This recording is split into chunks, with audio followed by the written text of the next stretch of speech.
ഈശോ മിശിഹായ്ക്ക് സ്തുതിയായിരിക്കട്ടെ. പ്രിയപ്പെട്ടവരെ, സ്ലീഹക്കാലത്ത് നമ്മൾ പറഞ്ഞു വന്നിരുന്നത് നമ്മൾ ഈശോയുടെ സുവിശേഷം പ്രസംഗിക്കാനായിട്ട്, കാണിച്ചു കൊടുക്കാനായിട്ട്, പറഞ്ഞു കൊടുക്കാനായിട്ടൊക്കെ കടപ്പെട്ടവരാണ്, അങ്ങനെ ഐക്യപ്പെടുന്നവരാണ് സ്ലീഹന്മാരെന്നറിയപ്പെടുന്നത് എന്നാണ് പറഞ്ഞു വരുന്നത്. അപ്പോൾ ഈ സ്ലീഹക്കാലത്ത് നമ്മുടെ ദൗത്യത്തെക്കുറിച്ചാണ് പറയുന്നത്. ഇന്നത്തെ ഒന്നാമത്തെ വായന പുറപ്പാട് പുസ്തകം 20-ാം അധ്യായം 1 മുതൽ 17 വരെയുള്ള വാക്യങ്ങളാണ്. അവിടെ ഈ 10 പ്രമാണങ്ങളെക്കുറിച്ചൊക്കെയാണ് ഈ പറയുന്നത്. നമ്മൾ ഈ 10 പ്രമാണങ്ങൾ നമ്മുടെ നമസ്കാരത്തിൻ്റെ കൂടെയൊക്കെ പഠിക്കുന്നുണ്ട്, പക്ഷേ അതതിൻ്റെ മിനിമം മാത്രമേ ഉള്ളൂ. വാസ്തവത്തിൽ അത് മാത്രമല്ല. അതുകൊണ്ട് തന്നെ എന്ത് പറ്റും, നമുക്കതിൻ്റെ പൂർണ്ണമായിട്ടുള്ള അർത്ഥം മനസ്സിലാകാതെ പോകുന്നുണ്ട്. നമ്മൾ ഈ പഴയ നിയമത്തിൽ ഈ സിനായ് മലയിൽ വെച്ച് ദൈവം കൊടുക്കുന്ന കൽപ്പനകളെക്കുറിച്ച് അവിടെ പറയുന്നുണ്ട്. അത് മുഴുവൻ വായിച്ചെങ്കിൽ മാത്രമേ എന്താണിതിൻ്റെ സാഹചര്യം, കോണ്ടെക്സ്റ്റ്, അതിൻ്റെ അർത്ഥതലങ്ങൾ ഇതൊക്കെ മനസ്സിലാവുകയുള്ളൂ. അപ്പോൾ ഇന്ന് നമ്മൾ വായിക്കുന്ന ഭാഗം അങ്ങനെയുള്ള ഒന്നാണ്. ദൈവം അരുളി ചെയ്ത വചനങ്ങളാണിവ. അടിമത്തത്തിൻ്റെ ഭവനമായ ഈജിപ്തിൽ നിന്നെ പുറത്തു കൊണ്ടുവന്ന ഞാനാണ് നിൻ്റെ ദൈവമായ കർത്താവ്, ഞാനല്ലാതെ വേറെ ഒരു ദൈവം നിനക്കുണ്ടാകരുത്. അപ്പോൾ ഇന്ന് നമ്മൾ പറയുന്ന ഈ 10 പ്രമാണങ്ങൾ ആദ്യത്തേതിൽ ഞാനാണ് നിൻ്റെ ദൈവം, ഞാനല്ല വേറെ ദൈവം ഉണ്ടാകരുത് എന്ന് പറയുമ്പോൾ അത് മുഴുവൻ അതിൻ്റെ അർത്ഥം കിട്ടുന്നില്ല. ഞാനാണ് നിന്നെ അടിമത്തത്തിൻ്റെ ഭവനമായി ഈജിപ്തിൽ നിന്ന് കൊണ്ടുവന്നത്. അങ്ങനെ ഒരു കോണ്ടെക്സ്റ്റ് അതിനുണ്ട്. ഇത്രയും വലിയ അടിമത്തം നിനക്കുണ്ടായിരുന്നു. ആ അടിമത്തത്തിൽ നിന്ന് നിന്നെ രക്ഷിച്ചു കൊണ്ടുവന്ന ഞാനായ എന്നെ നീ ആരാധിക്കണം, കാരണം ഞാനാണ് ദൈവം. മറ്റ് ദേവന്മാരെ പോലെയല്ല, ഞാനാണ് യഥാർത്ഥത്തിലുള്ള ദൈവമെന്ന് കർത്താവ് പറയുകയാണ്. അപ്പോൾ ഈ ഒരു കാര്യം നമ്മൾ ഈ വിശുദ്ധ വചനങ്ങൾ വായിച്ചെങ്കിലേ നമുക്ക് മനസ്സിലാവുകയുള്ളൂ. ഞാനല്ലാതെ വേറെ ദേവന്മാർ നിനക്കുണ്ടാകരുത്. മുകളിൽ ആകാശത്തിലോ താഴെ ഭൂമിയിലോ ഭൂമിക്കടിയിലോ ജലത്തിലോ ഉള്ള ഒന്നിനെയും പ്രതിമയോ സ്വരൂപമോ നീ നിർമ്മിക്കരുത്. അവയ്ക്ക് മുമ്പിൽ പ്രണമിക്കുകയോ അവയെ ആരാധിക്കുകയോ ചെയ്യരുത്. എന്തെന്നാൽ ഞാൻ നിൻ ദൈവമായ കർത്താവ് അസഹിഷ്ണുമായ ദൈവമാണ്. എന്നെ വെറുക്കുന്ന പിതാക്കന്മാരുടെ കുറ്റങ്ങൾക്ക് അവരുടെ മക്കളെ 3-4 തലമുറ വരെ ഞാൻ ശിക്ഷിക്കും. എന്നാൽ എന്നെ സ്നേഹിക്കുകയും എൻ്റെ കൽപ്പനകൾ പാലിക്കുകയും ചെയ്യുന്നവരോട് 1000 തലമുറകൾ വരെ ഞാൻ കരുണ കാണിക്കും. അപ്പോൾ ഇവിടെ പറയുന്നത് ഞാനാണ് യഥാർത്ഥത്തിലുള്ള ദൈവം. ഈ ദൈവത്തെ അല്ലാതെ നീ മറ്റാരെയും ആരാധിക്കാൻ പാടില്ല. ഇവിടെ പറഞ്ഞൊരു കാര്യമുണ്ട്, ഇങ്ങനെ 1000 തലമുറ വരെ നിന്നെ മാത്രമല്ല നിൻ്റെ മക്കളെയും ശിക്ഷിക്കുമെന്ന്. പിന്നീട് നമുക്കറിയാം, വിശുദ്ധ ഗ്രന്ഥം വായിച്ച് മുമ്പോട്ട് പോകുമ്പോൾ മനസ്സിലാകും. അവസാനം വളരെ വ്യക്തമായിട്ട് തന്നെ പറയും, ഇത് അന്നങ്ങനെ പറഞ്ഞു, പക്ഷേ മാതാപിതാക്കന്മാരുടെ കുറ്റത്തിന് മക്കളെ ശിക്ഷിക്കാൻ പാടില്ല എന്ന് വളരെ വ്യക്തമായിട്ട് പിന്നീട് പറയും. അതായത് ഈ വിശുദ്ധ ഗ്രന്ഥം എഴുതുന്ന കാലഘട്ടം നോക്കിയാൽ ഇത് എത്രയോ വർഷങ്ങളുടെ, 1000-കണക്കിന് വർഷങ്ങൾ കൊണ്ട് എഴുതിയതാണ്. അപ്പോൾ ആദ്യമുണ്ടായിരുന്ന ഒരു ജനതയുടെ സങ്കല്പത്തിൽ നിന്ന് ദൈവം ഇങ്ങനെ അവരുടെ മനസ്സിനെ ശുദ്ധീകരിച്ച് കൊണ്ടുവരികയാണ്. എൻ്റെ അപ്പൻ ചെയ്ത കുറ്റത്തിന് എന്നെ അല്ലല്ലോ ശിക്ഷിക്കേണ്ടത്. അപ്പോൾ പിന്നീട് വളരെ വ്യക്തമായിട്ട് പറയും, മാതാപിതാക്കൾ ചെയ്ത കുറ്റത്തിന് മക്കളെ ശിക്ഷിക്കേണ്ട കാര്യമില്ല. മാതാപിതാക്കൾ പച്ചമുന്തിരിങ്ങ തിന്നാൽ അവരുടെ പല്ലേ പുളിക്കുകയുള്ളൂ, മക്കളുടെ പുളിക്കുകയില്ല. പക്ഷേ അതിന് വേറൊരു വശമുണ്ട്. ദൈവം ശിക്ഷിക്കുന്നതല്ലെങ്കിലും പ്രകൃതിയുടെ ചില നിയമങ്ങളുണ്ട്. അപ്പൻ്റെ ചില തെറ്റായ പ്രവൃത്തികൾ മക്കളുടെ ജീവിതത്തിൽ അവരെ ബാധിക്കാം. അത് ദൈവം ശിക്ഷിക്കുന്നതല്ല, വൃത്തിത.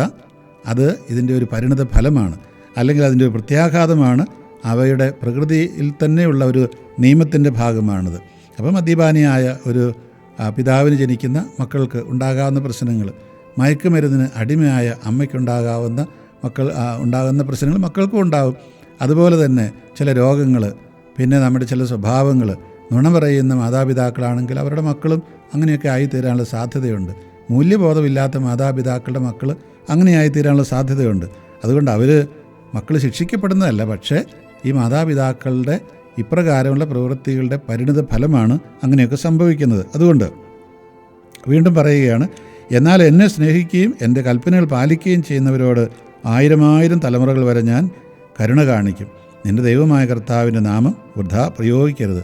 രണ്ടാമത്തെ കൽപ്പനയായിട്ട് വരികയാണ്, നിൻ്റെ ദൈവത്തിൻ്റെ നാമം വെറുതെ അങ്ങോട്ട് ഉപയോഗിക്കരുത്. ദൈവത്തിൻ്റെ നാമത്തിൽ ശപഥം ചെയ്യുക, സത്യം ചെയ്യുക, വെറുതെ ഇങ്ങനെ, എന്നിട്ട് പാലിക്കാതിരിക്കുക.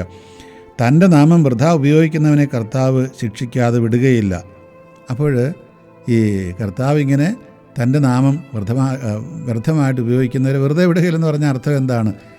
എന്നെ മുൻനിർത്തി ഗ്യാരണ്ടി ചെയ്യുമ്പോൾ അത് നീ പാലിക്കണം. അല്ലേ നിൻ്റെ പ്രവൃത്തിയിൽ അതിൻ്റെ ഫലമുണ്ടാകും, നീ ശിക്ഷിക്കപ്പെടും, ഉറപ്പാണ് ആ കാര്യം. അതാണ് പറഞ്ഞു വരുന്നത്. അതുപോലെ തന്നെ രണ്ടാമത്തെ കാര്യമായിട്ട് പറയുകയാണ്, സാബത്ത് വിശുദ്ധ ദിനമായി ആചരിക്കണമെന്ന് ഓർമ്മിക്കുക. നമ്മൾ പലപ്പോഴും കർത്താവിൻ്റെ ദിനം ഞായറാഴ്ചയെക്കുറിച്ചാണ് പറഞ്ഞു വരുന്നത്. നമ്മുടെ 10 കൽപ്പനകളിൽ ഇവിടെ സാബത്ത് വിശുദ്ധ ദിനമായിട്ട് ആചരിക്കുന്നത്. എന്താണ് ഈ സാബത്ത്? ദൈവം 6 ദിവസം സൃഷ്ടികർമ്മം നടത്തി 7-ാം ദിവസം വിശ്രമിച്ചതിൻ്റെ ഓർമ്മയാണ്. അവിടെ നമ്മൾ എന്താ ഓർക്കുന്നത്? അവിടെ ഓർക്കുന്നത് ദൈവമാണ് നമ്മുടെ സൃഷ്ടികർത്താവ്, നമ്മളെ ദൈവമാണ് പരിപാലിക്കുന്നത്. ദൈവത്തിൻ്റെ കൂടെ ഇരിക്കാനായിട്ട് നമ്മൾ സമയം കണ്ടെത്തണം.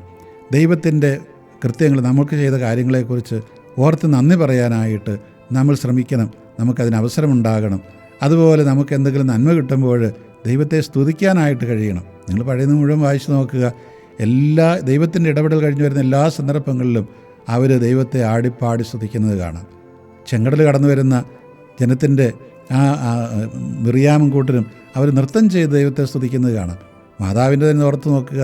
മാതാവ് ഈശോയെ ഗർഭം ധരിക്കുമെന്ന് അറിയിച്ചു കഴിഞ്ഞ ഉടനെ തന്നെ തൻ്റെ ആ സ്തോത്രഗീതം പാടുകയാണ് ചെയ്യുന്നത്. അതുപോലെ ഏലീശോയുടെ സ്തോത്രഗീതമുണ്ട്. ഇതൊക്കെ യഥാർത്ഥത്തിൽ അവരുടെ ജീവിതത്തിലുള്ളതാണ്. അതുകൊണ്ട് ഇതിനൊക്കെ വേണ്ടിയിട്ടുള്ള ദിവസമായിട്ടാണ് ഈ സാബത്ത്, നമ്മുടെ ഞായറാഴ്ചയൊക്കെ അതിനു വേണ്ടിയാണ്. ദൈവം നമുക്ക് വേണ്ടിയിട്ട് ചെയ്ത വലിയ ദൗത്യം കൃത്യമുണ്ടല്ലോ. കർത്താവിൻ്റെ ആ ശരീരരക്തങ്ങൾ തന്ന് അവിടുത്തെ ശരീരത്തിൻ്റെ ഭാഗമാക്കി നമ്മളെ ഈ രക്ഷാകര ദൗത്യത്തിൽ പങ്കുകാരാക്കുന്നു, ദൈവത്തോട് ചേർത്ത് ഒന്നാക്കുന്നു. ഇതൊക്കെ ഓർത്ത് ധ്യാനിക്കാനും പ്രാർത്ഥിക്കാനും അവിടുത്തെ സ്തുതിക്കാനും നന്ദി പറയാനും ഒക്കെയുള്ള ദിവസമായിട്ടാണ് നമ്മൾ ഇതിനെ കാണുന്നത്. വീണ്ടും പറയുകയാണ്, 6 ദിവസം അധ്വാനിച്ചോ, എല്ലാ ജോലിയും ചെയ്യുക, എന്നാൽ 7-ാം ദിവസം നിൻ്റെ ദൈവമായ കർത്താവിൻ്റെ സാബത്താണ്. അന്ന് നീയോ നിൻ്റെ മകനോ മകളോ ദാസനോ ദാസിയോ നിൻ്റെ മൃഗങ്ങളോ നിന്നോടത്ത് വസിക്കുന്ന പരദേശിയോ ഒരു വേലയും ചെയ്യരുത്. മടി പിടിച്ചിരിക്കാനല്ല. ഇന്നിപ്പോൾ നമുക്കറിയാം, അങ്ങനെ ആ ഒരു ദിവസം മാത്രമായിട്ടിരിക്കാൻ, വെറുതെ ഇരിക്കാൻ പറ്റില്ലല്ലോ. നമ്മളിപ്പോൾ ബസ് ഡ്രൈവർമാരുണ്ടാകും, പോലീസുകാരുണ്ടാകും, അല്ലെങ്കിൽ പൈലറ്റുമാരുണ്ട്. അങ്ങനെ നമ്മുടെ സമൂഹത്തിന് വേണ്ടിയിട്ട് സേവനം ചെയ്യാൻ നിയോഗിക്കപ്പെട്ട അനേകം പേരുണ്ട്. അവർക്കൊരു പക്ഷേ ഇത് സാധിക്കണമെന്നില്ല. അപ്പോൾ നമ്മളെന്താണ് ചെയ്യേണ്ടത്? ആ ദിവസം നമുക്ക് പോകാൻ പറ്റുന്നില്ല, വേറൊരു ദിവസം നമുക്കത് മാറ്റിവെക്കാമല്ലോ. തീർച്ചയായിട്ടും പറ്റും. അപ്പോൾ അത് നമ്മുടെ വ്യക്തിപരമായ ജീവിതത്തിൽ ഒരുപക്ഷെ ദൈവത്തെ ഓർമ്മിക്കാനായിട്ട് ഒരുമിച്ച് വിടാൻ ആ ദിവസം നമുക്ക് പറ്റുന്നില്ലെങ്കിൽ മറ്റൊരു ദിവസം നീക്കിവെക്കാൻ കഴിയും. അപ്പോഴും നമ്മൾ യഥാർത്ഥത്തിൽ ദൈവത്തിൻ്റെ കൽപ്പന പാലിക്കുകയാണ് ചെയ്യുന്നത്. എന്തെന്നാൽ കർത്താവ് 6 ദിവസം കൊണ്ട് ആകാശവും ഭൂമിയും സമുദ്രവും അവയിലുള്ള സമസ്തവും സൃഷ്ടിക്കുകയും 7-ാം ദിവസം വിശ്രമിക്കുകയും ചെയ്തു. അങ്ങനെ അവിടുന്ന് സാബത്ത് ദിനത്തെ അനുഗ്രഹിക്കുകയും വിശുദ്ധീകരിക്കുകയും ചെയ്തു. നിൻ്റെ ദൈവമായ കർത്താവ് തരുന്ന രാജ്യത്ത് ദീർഘകാലം നീ ജീവിച്ചിരിക്കേണ്ടതിന് നിൻ്റെ പിതാവിനെയും മാതാവിനെയും ബഹുമാനിക്കുക. അടുത്ത കൽപ്പന പറയുകയാണ്, നമ്മൾ ഈ മാതാപിതാക്കന്മാർ, ഇന്നിപ്പം പത്രമൊക്കെ എടുത്ത് നോക്കിയാൽ കാണാം, എന്തോരം മക്കളാണ് മാതാപിതാക്കളെ കൊണ്ടുപോയി വഴിയിൽ ഉപേക്ഷിക്കുന്നു, അനാഥാലയങ്ങളിൽ ഉപേക്ഷിക്കുന്നു, അതുപോലെ മരുന്ന് മേടിച്ച് കൊടുക്കാതിരിക്കുന്നു, അല്ലെങ്കിൽ ഭക്ഷണം കൊടുക്കാതിരിക്കുന്നു, ആവശ്യമായിട്ടുള്ള സൗകര്യങ്ങൾ ചെയ്തു കൊടുക്കാതിരിക്കുന്നു, വീട്ടിൽ സമാധാനത്തോടെ ജീവിക്കാൻ അവസരമില്ലാതാക്കുന്നു. നമ്മുടെ ഈ വൃദ്ധസദനങ്ങൾ വരുന്ന മാതാപിതാക്കളോട് ചോദിച്ചാൽ അറിയാം അവർക്കുള്ള ദുരനുഭവങ്ങൾ. തീർച്ചയായിട്ടും മാതാപിതാക്കൾ മനസ്സിലാക്കണം, മക്കളെ നിരന്തരമായിട്ട് ഇങ്ങനെ ഫൽസിക്കുകയും ശാസിക്കുകയൊക്കെ ചെയ്തുകൊണ്ട് നടന്നാൽ അവർക്കും പ്രയാസമായി മാറും. ഏതായാലും ഈ മാതാപിതാക്കളും മക്കളും തമ്മിലുള്ള ബന്ധത്തെക്കുറിച്ച് പ്രഭാഷകൻ്റെ പുസ്തകത്തിൽ വളരെ വ്യക്തമായിട്ട് പറയും. പ്രത്യേകിച്ച് 3-ാം അധ്യായത്തിൽ എങ്ങനെയാണ് മാതാപിതാക്കളും മക്കൾ പെരുമാറേണ്ടതെന്ന്. അപ്പോൾ മാതാപിതാക്കളെ ബഹുമാനിക്കുക എന്ന് പറഞ്ഞാൽ അവർക്കെല്ലാം ചെയ്തു കൊടുക്കുക. അവരാണ് നമ്മളെ ഈ ലോകത്തിലേക്ക് ദൈവത്തിന് വേണ്ടി സൃഷ്ടിച്ചല്ലെങ്കിൽ പുറത്തേക്ക് കൊണ്ടുവന്നതൊക്കെ നമ്മൾ മനസ്സിലാക്കുക. പ്രഭാഷകൻ്റെ പുസ്തകം പറയുന്നത്, നിൻ്റെ പിതാവിന് അറിവ് കുറവായിരിക്കും, പക്ഷേ അവനെ മാനിക്കണം. അവന് മരണം വരെ ഒരു സങ്കടം ഉണ്ടാക്കരുത്. അമ്മയെക്കുറിച്ച് പറയുന്നതാണ്, അമ്മയെ നീ ഉപേക്ഷിക്കരുത്. അമ്മയുടെ ശാപം നിൻ്റെ ഭവനത്തിൻ്റെ അടിത്തറ ഇളക്കും. ഇതൊക്കെയാണ് പറഞ്ഞു വരുന്നത്. പിന്നെ പറയുകയാണ്, കൊല്ലരുത്, വ്യഭിചാരം ചെയ്യരുത്, മോഷ്ടിക്കരുത്, അയൽക്കാരനെ വ്യാജസാക്ഷി നൽകരുത്, അയൽക്കാരൻ്റെ ഭവനം മോഹിക്കരുത്, അയൽക്കാരൻ്റെ ഭാര്യയോ ദാസനെയോ ദാസിയോ കാളയോ കഴുതയോ അവൻ്റെ മറ്റെന്തെങ്കിലും മോഹിക്കരുത്. നമ്മൾ പറഞ്ഞു വരുമ്പം അയൽക്കാരൻ്റെ ഭാര്യയെക്കുറിച്ചൊക്കെ മാത്രമേ പറയുള്ളൂ 10 പ്രമാണത്തിൽ. അങ്ങനെയല്ല, വിശുദ്ധ ഗ്രന്ഥത്തിൽ അത് കൂടുതലുണ്ട്. അപ്പോൾ ചുരുക്കത്തിൽ ഈ കാര്യങ്ങളെല്ലാം നമ്മൾ അനുസരിക്കാനായിട്ട് ആളുകളെ പഠിപ്പിക്കുക എന്നുള്ളതാണ്. അതാണ് യഥാർത്ഥത്തിലുള്ള സുവിശേഷ പ്രഘോഷണം എന്ന് പറയുന്നത്. അത്രയും പാലിക്കപ്പെട്ട് കഴിയുമ്പോൾ ഈ ലോകം രക്ഷിക്കപ്പെടും. 2-ാമത്തെ വായന റോമാലേഖനം 10-ാം അധ്യായം 5 മുതൽ 15 വരെയുള്ള വാക്യങ്ങളാണ്. നിയമാധിഷ്ഠിതമായ നീതി പ്രവർത്തിക്കുന്നവർക്ക് അതുമൂലം ജീവൻ ലഭിക്കുമെന്ന് മോശെ എഴുതുന്നു. വിശ്വാസാധിഷ്ഠിതമായ നീതിയാകട്ടെ ഇങ്ങനെ പറയുന്നു, മിശിഹായെ താഴേക്ക് കൊണ്ടുവരാൻ സ്വർഗത്തിലേക്ക് ആര് കയറുമെന്ന് നീ ഹൃദയത്തിൽ പറയരുത്. അഥവാ മിശിഹായെ മരിച്ചവരിൽ നിന്ന് ഉയർത്താൻ പാതാളത്തിലേക്ക് ആരിറങ്ങുമെന്ന് നീ പറയരുത്. എന്നാൽ പിന്നെ എന്താണ് പറയുന്നത്? വചനം നിനക്ക് സമീപസ്ഥമാണ്, നിൻ്റെ അധരത്തിലും നിൻ്റെ ഹൃദയത്തിലും അതുണ്ട്. ഞങ്ങൾ പ്രസംഗിക്കുന്ന വിശ്വാസത്തിൻ്റെ വചനം തന്നെയാണത്. ആകയാൽ ഈശോ കർത്താവാണെന്ന് അധരം കൊണ്ട് ഏറ്റുപറയുകയും ദൈവം അവനെ മരിച്ചവരിൽ നിന്ന് ഉയർപ്പിച്ചു എന്ന് ഹൃദയത്തിൽ വിശ്വസിക്കുകയും ചെയ്താൽ നീ രക്ഷ പ്രാപിക്കും. എന്തുകൊണ്ടെന്നാൽ മനുഷ്യൻ ഹൃദയം കൊണ്ട് വിശ്വസിക്കുകയും തന്മൂലം നീതീകരിക്കപ്പെടുകയും ചെയ്യും. അതുകൊണ്ട് അവൻ അധരം കൊണ്ട് ഏറ്റുപറയുകയും തന്മൂലം രക്ഷ പ്രാപിക്കുകയും ചെയ്യുന്നു. അവനിൽ വിശ്വസിക്കുന്ന ഒരുവനും ലജ്ജിക്കേണ്ടി വരികയില്ല എന്നാണല്ലോ വിശുദ്ധ ഗ്രന്ഥം പറയുന്നത്. ചുരുക്കത്തിൽ ഇവിടെ പൗലോസ് പറയുന്നു, നിയമാധിഷ്ഠിതമായ നീതിയും പിന്നെ അതുപോലെ തന്നെ വിശ്വാസാധിഷ്ഠിതമായ നീതി. വിശ്വാസാധിഷ്ഠിതമായ നീതിയാണ് അബ്രാഹത്തിൻ്റേത്, നിയമാധിഷ്ഠിത നീതിയാണ് ഫരിസേയന്മാരുടേത്. എന്താണ് നിയമാധിഷ്ഠിതമായ നീതി എന്ന് പറയുന്നത്?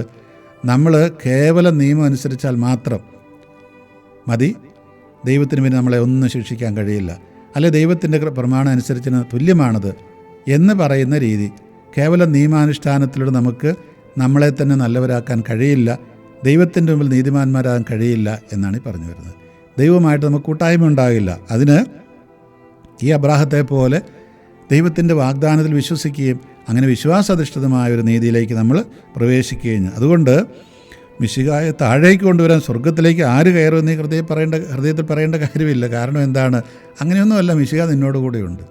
ഈ ദൈവത്തിൻ്റെ വചനം നമ്മളോട് കൂടി ഉള്ളപ്പോൾ മിശിഹ നമ്മളോട് കൂടിയുണ്ട്. അത് നിൻ്റെ ഹൃദയത്തിലുണ്ട്, നിൻ്റെ അധരത്തിലുണ്ട്, നിൻ്റെ കൈത്തണ്ടയിലുണ്ട്, നിൻ്റെ നെറ്റിത്തടത്തിലുണ്ട്. അതിൽ കൂടുതൽ നിനക്ക് എന്താ വേണ്ടത്? ഇപ്പോഴാണ് നമ്മൾ നമ്മുടെ വീടിൻ്റെയും അതുപോലെ ഒക്കെ മതിലുകളും എഴുതി വെക്കുന്നുണ്ട്. ആ വചനം നമ്മുടെ അടുത്തുണ്ട്, പക്ഷേ വചനം മാംസമായ ഈശോ നമ്മുടെ കൂടെ ഉണ്ടോ എന്നുള്ളതാണ് ചോദ്യം. അതിലെ വചനത്തിന് പ്രത്യേക പ്രാധാന്യമൊന്നുമില്ല എന്നർത്ഥം. അതുകൊണ്ട് ഞങ്ങൾ പ്രസംഗിക്കുന്ന വിശ്വാസത്തിൻ്റെ വചനം അതാണ് നിൻ്റെ ഹൃദയത്തിലുള്ളത്, അതിനെ നീ പാലിച്ചാൽ മതി. ചുരുക്കത്തിൽ നമ്മൾ എന്താണ് നമ്മുടെ മക്കളോടൊക്കെ പറയേണ്ടത്? മക്കളെ, നിങ്ങൾ ഈ വചനം വായിക്കുമ്പോൾ, അത് നിൻ്റെ ഹൃദയത്തിൽ പ്രവേശിക്കുമ്പോൾ, അത് നീ സ്വീകരിക്കാൻ തുടങ്ങുമ്പോൾ, അതനുസരിച്ച് പ്രവർത്തിക്കാൻ തുടങ്ങുമ്പോൾ ഈശോ നിന്നോട് കൂടെയുണ്ട് എന്നാണ് ഈ പറഞ്ഞു വരുന്നത്. അങ്ങനെ നീ വിശ്വസിച്ച് ഏറ്റുപറയണം. നിൻ്റെ അധരം കൊണ്ട് ഏറ്റുപറഞ്ഞ് ഹൃദയം കൊണ്ട് വിശ്വസിക്കണം. ഹൃദയം കൊണ്ട് വിശ്വസിക്കുക എന്ന് പറഞ്ഞാൽ നമ്മൾ ചെയ്യുക എന്നാണ് അർത്ഥം. കേവലം ഈ യഹൂദൻ്റെ ഭാഷയിൽ കേവലം അതിങ്ങനെ വിശ്വസിച്ചിങ്ങനെ താത്വികമായിട്ട് ഒരു എന്നാ പറയുക, നമ്മുടെ കൊഗ്നീറ്റീവായിട്ട് അല്ലെങ്കിൽ ഒരു എപ്പിസ്റ്റമോളജിക്കൽ കൺസെപ്റ്റ് അല്ലത്. കാരണം അത് നമ്മൾ ചെയ്യുന്ന കാര്യത്തെക്കുറിച്ചായി പറയുന്നത്.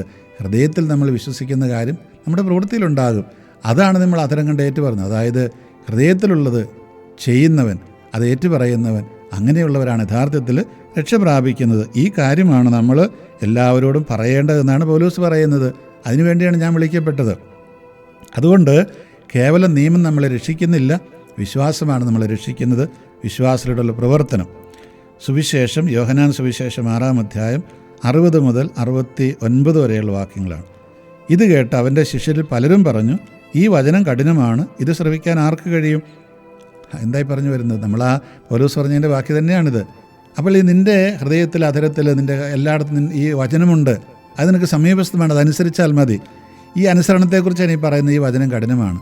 6-ാം അധ്യായത്തിൽ ഈശോ പറയുന്നത് എന്താണ്? യോഹന്നാൻ്റെ സുവിശേഷം അവിടെ പറയുന്നത്, നിങ്ങൾ എൻ്റെ ശരീരം ഭക്ഷിക്കുകയും എൻ്റെ രക്തം പാനം ചെയ്യുകയും ചെയ്യണം, എങ്കിൽ മാത്രമേ നിങ്ങൾക്ക് നിത്യജീവൻ ഉണ്ടാവുകയുള്ളൂ. ഇത് പറഞ്ഞു. അപ്പോൾ ഈ അപ്പം തരാൻ പറഞ്ഞു. അപ്പോൾ ഈശോ പറഞ്ഞു, അത് ഞാൻ തന്നെയാണ് അപ്പം, നിങ്ങൾ എന്നെ ഭക്ഷിക്കണം. അപ്പോൾ അവർ പറഞ്ഞു, ഇത് പറ്റിയല്ല, ഇത് പ്രയാസമുള്ള കാര്യമാണ്. അവരെ പറഞ്ഞത് എന്താ? അവർക്ക് നന്നായിട്ട് മനസ്സിലായ കാര്യം. അതുകൊണ്ടാണ് നമുക്കൊരു പക്ഷേ അത് മനസ്സിലാകുന്നില്ലായിരിക്കാം. അന്നത്തെ ചുറ്റുപാടുകളിൽ ഇങ്ങനെ ഈ പുറജാതിക്കാരുടെ ക്ഷേത്രങ്ങൾ കൊണ്ടുപോയിട്ട് ബലിമൃഗങ്ങളെ ബലി കൊടുത്ത് അതിൻ്റെ മാംസം വേവിച്ച് ഭക്ഷിക്കുന്ന ഒരു ഇടപാടുണ്ടായിരുന്നു.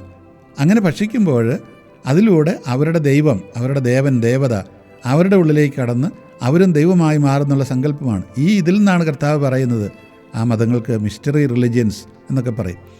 അത് ഇവർക്കറിയാം. അതുകൊണ്ടാണ് ഈശോ പറയുന്നത്, നിങ്ങൾ എൻ്റെ വചനം നിങ്ങളുടെ ഹൃദയത്തിലുണ്ടെങ്കിൽ എൻ്റെ ശരീരരക്തങ്ങൾ നിങ്ങളെ അപ്പത്തിൻ്റെയും വീഞ്ഞിൻ്റെയും രൂപത്തിൽ ഭക്ഷിക്കുകയും പാനം ചെയ്യുകയും ചെയ്യുമ്പോൾ നിങ്ങൾ എന്നെപ്പോലെ ആകണം. അതാണ് അവർ പറഞ്ഞ് ഞങ്ങൾക്ക് വിഷമമാണെന്ന് പറയുന്നത്. അതുകൊണ്ടാണ് അവർ പറയുന്നത്, നിൻ്റെ ഈ വചനം കഠിനമാണ്, ഇത് ശ്രവിക്കാനായിട്ട് ആർക്ക് പറ്റും? നിന്നെപ്പോലെ ആകും, എല്ലാവർക്കും പറ്റുമോ? കർത്താവ് പറയുന്ന പോലെ കുരിശേ കിടക്കുമ്പോഴും എന്താ പറയുന്നത്? പിതാവേ, ഇവരോട് ക്ഷമിക്കണം, ഇവർ ചെയ്തെന്താണെന്ന് ഇവർക്ക് അറിഞ്ഞുകൂടാ. തെറി വിളിക്കുമ്പോൾ അവരോട് സന്തോഷത്തോടെ സംസാരിക്കുന്നു.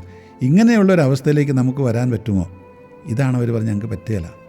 ഞങ്ങൾ ഒന്ന് തെറി വിളിച്ചാൽ 2 അങ്ങോട്ട് തിരിച്ചു പറയും, ഒരു തല്ല് തന്നെ 2 അങ്ങോട്ട് കൊടുക്കും. പകരത്തിന് പകരം വേറെ ഒന്നുമില്ല.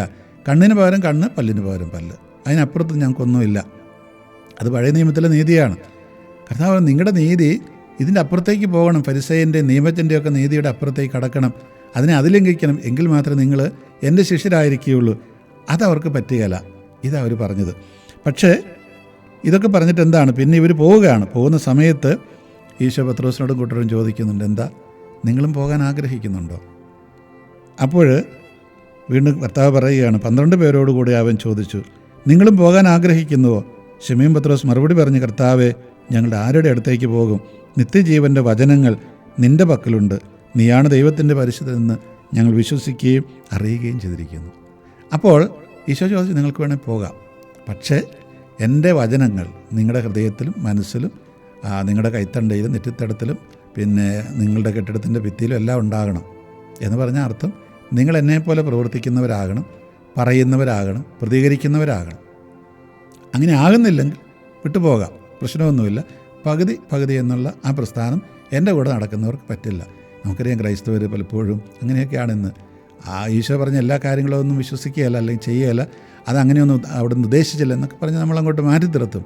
ഈ വചനത്തിൽ, ആ വചനം നമ്മുടെ ഹൃദയത്തിൽ ശക്തമായിട്ട് എപ്പോഴും നമ്മളെ മുമ്പോട്ട് ചലിപ്പിക്കുന്ന ഒരു ഇന്ധനമായിട്ട് മാറണം. നമ്മളൊരു കാര്യം ചെയ്യുമ്പോൾ അത് ഏതിൻ്റെ അടിസ്ഥാനത്തിലാണ് നമ്മൾ ചെയ്യുന്നത്? നമ്മൾ വിശ്വസിക്കുന്ന ചില മൂല്യബോധങ്ങളുണ്ട്. ആ മൂല്യങ്ങളുടെ അടിസ്ഥാനത്തിൽ, ആ മൂല്യം എവിടെ നിന്നാണ് വരുന്നത്? അത് ഈശോയുടെ സുവിശേഷത്തിൽ നിന്നാണ് വരുന്നത്, ഈ വിശുദ്ധ ഗ്രന്ഥത്തിൽ നിന്നാണ് വരുന്നത്. അങ്ങനെയുള്ളവർക്ക് മാത്രമേ യഥാർത്ഥത്തിൽ എൻ്റെ ശിഷ്യരായിരിക്കാൻ കഴിയുകയുള്ളൂ, ദൈവത്തോട് ചേർന്ന് നിൽക്കാൻ കഴിയുകയുള്ളൂ, അവർക്ക് ഈ ലോകത്തെ രക്ഷിക്കാൻ കഴിയുകയുള്ളൂ. പ്രിയമുള്ളവർ, നമ്മൾ ഇതൊക്കെ പറയാൻ വേണ്ടിയിട്ടാണ്, നമ്മളോടും നമ്മുടെ മക്കളോടും നമ്മുടെ ചുറ്റുപാടുള്ളവരോടൊക്കെ പറയാൻ വേണ്ടിയാണ് ഈ സ്ലീഹന്മാരായി നമ്മളെ കർത്താവ് നിയോഗിച്ചിരിക്കുന്നത്. ഈശോ മിശിഹായ്ക്ക് സ്തുതിയായിരിക്കട്ടെ.